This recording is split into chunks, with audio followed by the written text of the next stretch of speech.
Russia attacks Kyiv, Ukraine's capital, with missiles and drones, killing one person and wounding many ahead of Ukraine-US talks. Thailand and Cambodia sign new ceasefire agreements to end weeks of deadly border fighting.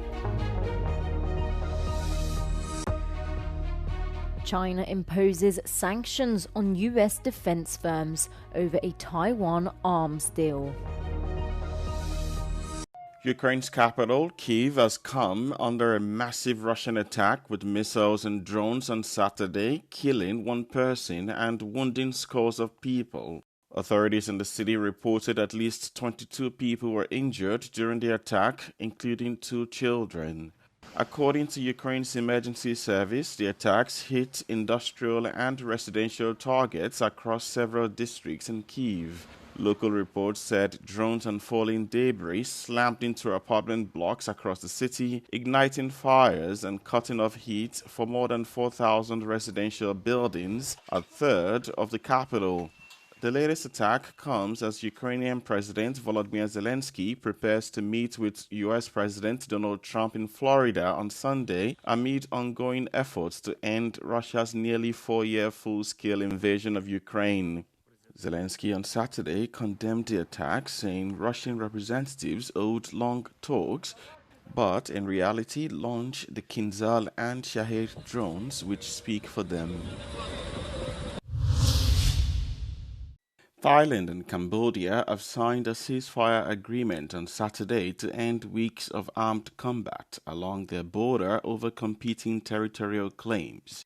The ceasefire, which came into force around noon local time, calls for no further military movements by either side and no violations of either side's airspace for military purposes.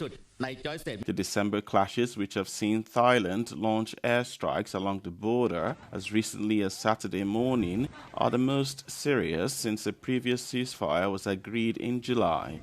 The new truce deal calls for Thailand to repatriate 18 Cambodian soldiers it has held as prisoners since earlier fighting in July, once the ceasefire has held for 72 hours, something that has been a major demand of the Cambodian side.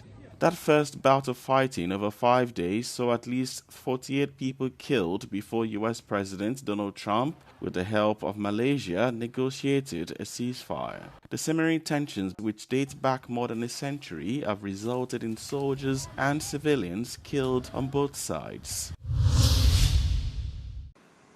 China has imposed sanctions against 20 US defense firms and 10 executives, a week after Washington announced a large-scale arms sale to Taiwan. The Chinese Foreign Ministry said the sanctions entail freezing the company's assets in China and banning individuals and organizations from accessing them. The ministry also urged the US to stop what it called the dangerous moves of arming Taiwan. Meanwhile, the US State Department spokesperson said the United States strongly objected to the Chinese move. China considers democratically governed Taiwan as part of its own territory, a claim Taiwan rejects.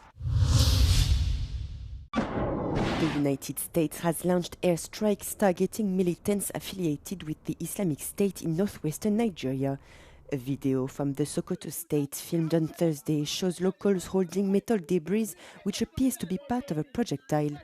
US President Donald Trump said the powerful and deadly strikes were carried out against Islamic State militants, targeting and viciously killing primarily innocent Christians. Analysts have said Nigeria's security crisis affects both Christians and Muslims. In a statement, Nigeria's foreign ministry said it had been given advance notice of the strikes and described them as part of ongoing cooperation with international partners to address the threat of terrorism and violent extremism. Some 130 children and teachers have been released Sunday after being kidnapped by gunmen from their Catholic school in Nigeria last month.